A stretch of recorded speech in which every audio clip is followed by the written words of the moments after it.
What's up, guys? I got a battle against Zach, no C in his name.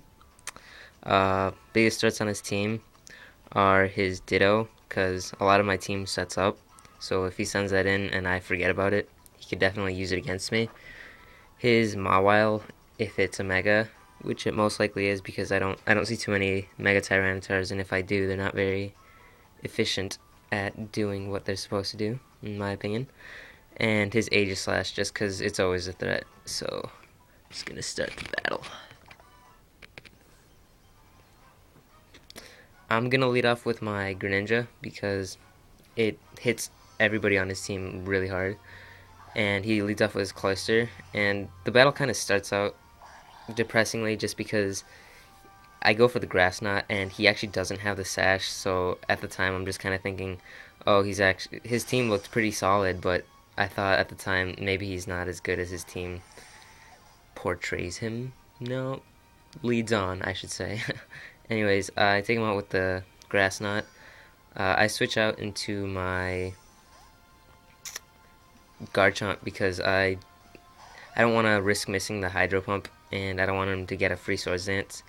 But I guess he still kind of gets it for free. But he goes for the King Shield right here, which I kind of was just kind of bugged by it, just because it's gonna prolong the battle.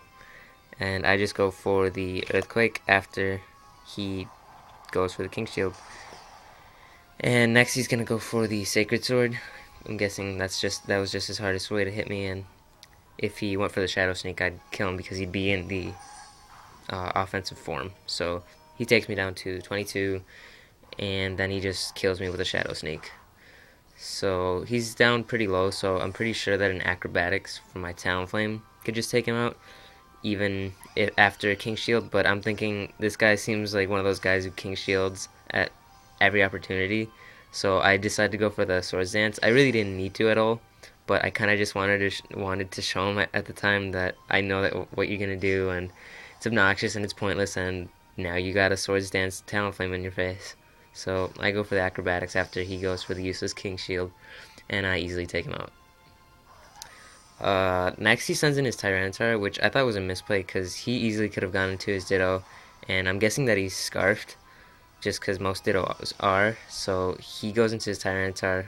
I mean, makes sense, but this Flare Blitz does about 35 to 40%, and that's resisted. But after Swords Dance, I'm adamant, does a lot. And he goes for the Power Up Punch, which was another mistake.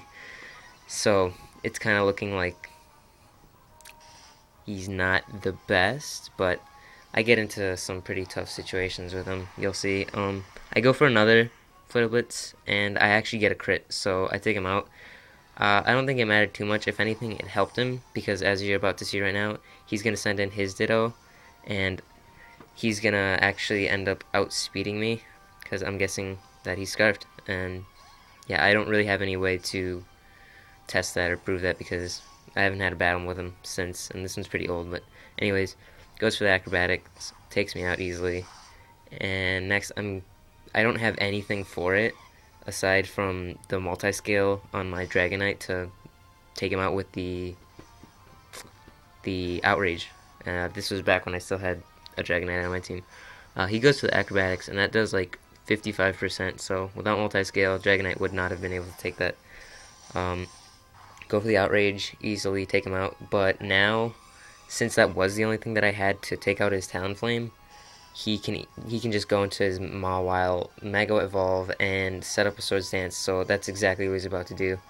Intimidate doesn't really matter because I'm gonna stay in just because I didn't want to risk anything else on my team dying after he sets up a Swords Dance. But yeah, gonna go for the Outrage. Obviously, isn't affected by it. Confused. I have the Lumberry. Still doesn't matter. I have Earthquake and Fire Punch on this, but he's just gonna go for the Sucker Punch in a moment, so I'll let these little animations catch up and Sandstorm subside. So yeah, I didn't want to switch just because I didn't want him to go for the Iron Head, because I mean he definitely could have, because both Earthquake and Fire Punch still wouldn't have done too much, because not only am I Jolly, but he got the Intimidate off. So I go into my Mega Lucario, because I was pretty sure that in adaptability, close combat, even from a Jolly Lucario, is going to do a lot. And this does like 90%, and Mawile has really, really nice defenses. Sure, it's still only 50 base HP, but that's still a lot. He takes me out with the Swords Dance boosted Fire Fang. That's easily going to take me out. And now I'm going to go into my Gengar because I know I'm sashed, and the most he can do is Sucker Punch me and bring me down to my sash.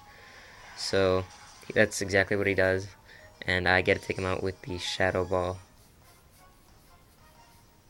So that was pretty much his biggest threat the entire match, but damn. Next, the match kind of ends about as pitifully as it began, because his Cloyster was kind of really lead Cloysters usually aren't a good idea unless like they have a team that's really susceptible to being swept from turn one, which isn't many teams. Plus, it didn't even have a sash, so that was kind of disappointing. And then his Greninja isn't timid or jolly or anything like that. So I get outspeed, go for the Sludge Bomb, and he goes for the Substitute, which is another thing that I haven't really seen on Greninja. I can see why people would think it'd be good, but the substitutes are so frail, so I don't think they would really ever take a hit, and people don't really try to status Greninja at all. Um, yeah, anyways, that was a battle. It was, I feel like maybe he's new or something, but if he is new, then I feel like he's a pretty decent player for how long I'm guessing he's been playing. Anyways, thanks for watching if you did, and yeah, I'll probably have another narration up tonight. See ya.